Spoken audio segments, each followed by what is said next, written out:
What's up, guys? It's Jay, MorninAfterKill, and I'm back here with some more Borderlands pre-sequel news and information. What you're about to see is 2K and Gearbox Studios' E3 floor demonstration that they've been showing off for the past month. So if you have been watching my channel or following Borderlands pre-sequel news and information, you've probably already seen quite a bit what you're about to see inside this video. But at least you get to pause, rewind it, and it's not like an E3 stream where you gotta sit here and wait and sometimes get that little buffer and ring of death. Everybody hates that shit. But I do want to say a big thank you to 2K and Gearbox for allowing me to put this footage on my channel and bring you guys just a little bit of a sneak peek gameplay that you're gonna see of Wilhelm using an unkempt herald and a few of the other features explained, including his skill tree, which, like I said, if you've been following my channel, we've already took a sneak peek at that like a month ago. So, my name is Jay, MorninAfterKill.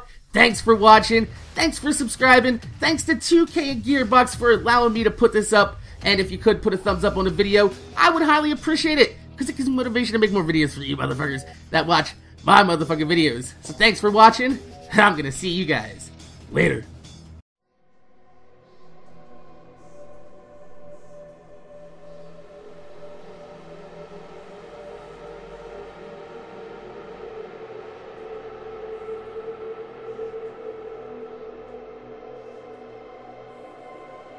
Hey everyone, I'm Joel Leschler, a producer from 2K Australia. Hi everyone, I'm James Lopez, producer at Gearbox Software. And we're here to show you a walkthrough of our E3 demo for Borderlands the Pre-Sequel. Hope you enjoy it. Alright, so we're actually going to be playing through as Wilhelm during this playthrough, and we're selecting his action skill now, which is his ability to spawn these two drones, Wolf and Saint. Wolf is an attacking drone, while Saint is more of a buffing regen drone. We're going to go down the Cyber Commando skill tree. This one's really cool because if fans remember Wilhelm from Borderlands 2, he was just a giant loader with a human head on top. But in this game, it's his origin story, and he starts out just as a man. But you have the ability by going down this skill tree to start turning him into that giant robot that he was in Borderlands 2.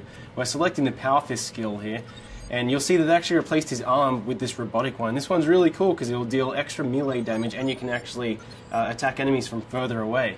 And if you look at the Shock Absorbers one, which replaces his leg with a robotic leg, this allows you to shoot and reload while you're sprinting, which can come in really handy. The Meteor Slam is also really useful because the butt stomp or ground pound or slam or whatever we're calling it today is really, really powerful in Borderlands Pre-Sequel. When you're playing in low gravity, you're able to do this huge amount of damage when you slam down to the ground. And that's about all the skill points we can use right now, but we're pretty close to leveling up again, so when we do, we're going to show you the Vengeance Cannon, which is Wilhelm's capstone skill inside the Cyber Commando tree. Yeah. We have a look here, we actually just shot an air geyser, and when these are shot, they shoot out this oxygen, which replenishes your Oz kit, but it also propels you up in the air. And the higher you get, the more damage you can do from your butt stomp. So if you hold that crouch button, you slam down on the ground, you deal this huge amount of damage to enemies on the ground. Yeah, geysers are a great way to do a slam immediately instead of having to kind of like prime yourself for it. You can hop on one of those and just immediately move off it and slam someone into oblivion if you want to. Here's another example of how the levels are informed by low gravity in Borderlands the Pre-Sequel. You're able to do these massive leaps and bounds, and really you have a lot more freedom as a player. The scope of travel has increased so much. And we're able to use the air boost by venting some oxygen. You're actually able to go even further by propelling yourself forward or even higher.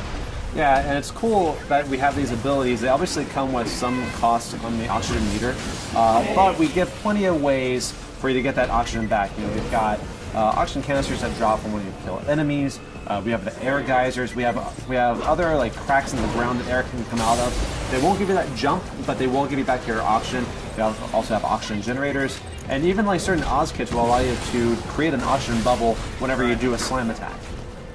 Now these enemies that we're fighting at the moment, the Krakens, they're some of the moon beasts. They're essentially these moon rock monsters, but because this is Borderlands, they absorb elemental attributes as well, and these ones have absorbed cryo damage. We have a lot of liquid methane around this area of Elpis, and they've kind of inherited those abilities, and they're kind of doing cryo damage towards you. But you have the ability to kill them. But what's really interesting about these guys is when you kill them, they actually shatter into 2 smaller Kragans.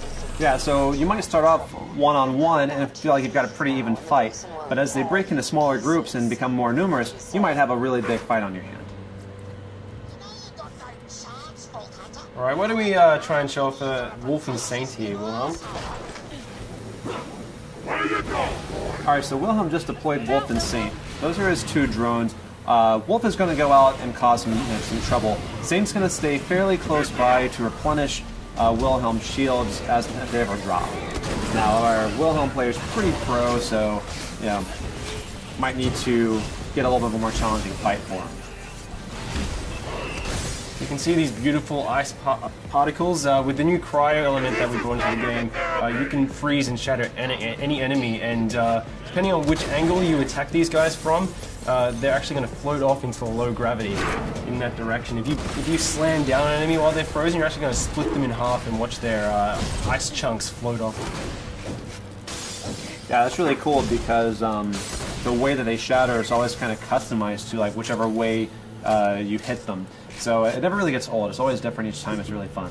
Now, our current objective in this particular level is to redirect some liquid methane. We need to get to the Drakensberg, which is this derelict Dahl ship where we've been informed there's a military AI that we can use. Jack wants to build up this robot army. He needs this military AI to use it. So we're currently trying to redirect this methane to cool off a lava river. Now, we were just fighting the Kraken, but over here you can actually see that some of the scabs are actually riding them, which you know you got to watch out for because you have 2 enemies attacking you, and whenever you kill one of these Kraken riders, you might get a couple of little Kraken riders coming out of them. You see, Wilhelm was also using these jump pads. So along with the oxygen geysers, we have these Dahl jump pads which are placed throughout the levels, and some of these shoot you straight up into the air, and other ones kind of propel you really far forward. Again, if you manage to chain some of these together, you can get really, really high and do a slam, which does a massive amount of damage. Look at some of these guys, you'll see that some of these scabs have this sort of orange bubble over their head. That's their oxygen bubble. That means that if you crack that bubble, then they're going to take oxygen damage because they're not able to breathe. Which is a really cool way because you can kind of do a hit and run. You don't have to worry about necessarily about finishing them off if you're taking too much heat. You can just wait for them to asphyxiate. But some of these guys also have shields and air bubbles, and so they're a little more of a stronger fight. You have to watch out with those guys because they're more dangerous. So you can see that's an example of one of the Dahl jump pads, which shoots you really far forward. And here we have some of the Dahl jet fighters, and they're going to fly around and try and do a huge amount of damage to you. And Wilhelm is doing pretty well. Yeah, that was a spot-on hit. That was really good. Oh no, but you fell off the side. That's okay because we got plenty of jump pads. We have a lot more verticality in Borderlands now than we ever did before. So there's not necessarily any one way to get to this objective. Really, all you have to do is just find either a jump pad or a way to jump from platform to platform. Yeah, something really great about the low oxygen, it allows you to traverse these maps really, really quickly. So because you can make these massive leaps and bounds and you have these jump pads, you're able to get from one end of the map very, very fast and really get an edge on enemies. Alright, now it looks like we just leveled up. So we're going to go and put that skill point in Vengeance Cannon. That's really interesting because if you take a certain amount of damage, Wilhelm responds with the Vengeance Cannon and can do a great amount of damage within a pretty generous period of time. You have about 30 seconds of action on this. It can come in really, really powerful when you're under the pump. Yeah. So you can see now we're actually redirecting this liquid methane, so we should be able to go over and try and freeze this lava lake. Alright, so once this pipe connects, we actually have another route on how we can get to the next objective. You could just go down to the ground if you wanted to, but because of the verticality in the pre-sequel, we can actually continue along this path here. All you have to do is have the option to make the jump, and then you can actually run along this pipe here. So there's plenty of ways to explore this map and get to pretty much anywhere you need to get. Yeah, it's really cool as well. Our level designers have built the map so, especially when you're playing co-op, you can have each player, they can approach each of these sites from different angles. So we could have taken that pipe all the way along while Athena went down by the ground and went over to the by the jump pad. Yeah, people that are especially fond of sniping should keep an eye out for these kind of opportunities because you get a superior angle from which you can snipe off those oxygen bubbles or just do just a bunch of damage in general. Yeah, absolutely. So we're going to continue along this way, and Athena's going to continue on the ground, and they're both going to, she's going to jump across this chasm here, and we're going to get on to the next big fight. Yeah, we should be able to ambush these guys by taking them from 2 different angles. Once Wilhelm, finds a way to jump over this. There we go. Alright, so in this area here, we've got some jetpack scavs. We also have some guys that are on foot. You actually see a scav that Athena just killed just flying off in the distance. And he'll go on like that for quite some time. Yeah, if he still has any life left in him, he's getting pretty beautiful. Oh, yeah. Awesome. Oh, no! Athena's down. Hey, Wilhelm, why don't you go ahead and revive her using the oxygen? Yeah. So you kind of have these cool tactical decisions. You can revive your downed players faster with oxygen than if you just do it the normal way. But that obviously comes at a cost. But sometimes it's really good to get them in the fight faster. Beautiful. You can see we have these jetpack scavs, so all of the enemies on Elpis can take advantage of the low gravity just as much as you can. So if you're getting protection behind cover, they can actually jump over and stomp on you and invalidate your cover just like you can them. We really wanted this gravity system to go throughout every single feature in the game. We just did a pretty awesome butt stomp there. Yeah, that was solid. Here's some of our new vending machines that we're just kind of teasing as we run by them, but you can see more about them later on. Alright, we're coming into the processing plant now. This is actually where you just directed the liquid methane to, and it's really important that you do this because we're going to use it to freeze a lava river so we can form a natural bridge that we can cross over to the Drakensberg, which is in the next map. Now this has a lot of enemies in it. Definitely a good time to bring out Wolf and Saint. Yeah, try and use those jump pads to get a height advantage of the players as well. If you stomp down.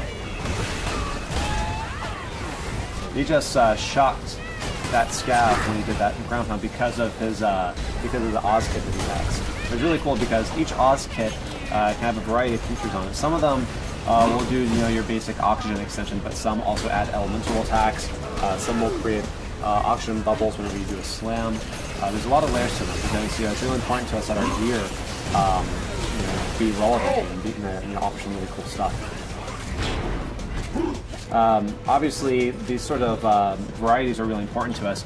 Whenever we added the ice elemental, this also is represented across all gear items. So you've got it in shields, you've got it in grenade launch, you've got it in guns, and we also have lasers.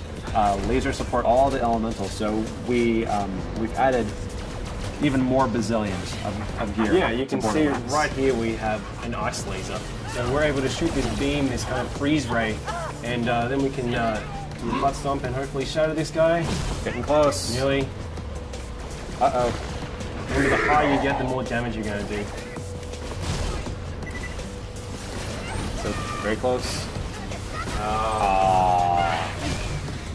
Can you just take out kill? Yeah. That's okay, though. It's always next time. So it looks like we cleared out the enemies here. Let's try and get that methane onto the lava river. Sir, I've got my best people working. It is Borderlands though, so you always have to loot. That's right. Let's take all of them over. Who the hell is Ninja. that? That is the 10-year-old boy we hired to help us. You're fired, John. You can see the Drakensberg out there in the distance, so that's our objective. We want to get to this crashed Dahl ship to get this military AI. Once we get that military AI, Jack can put into the loaders, which up until this point have been useless. They're just construction bots, basically. But once we put the AI in them, we'll be able to weaponize the loaders and reclaim Helios, which is the moonshot facility. I need you to dump the methane from the reservoirs into the lava.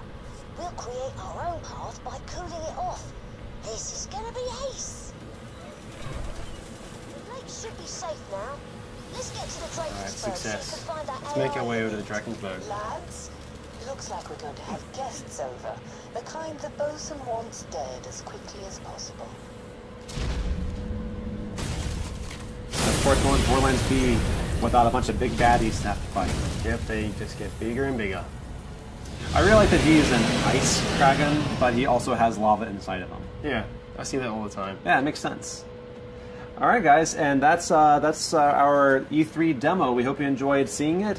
Please stay tuned for more pre-sequel news.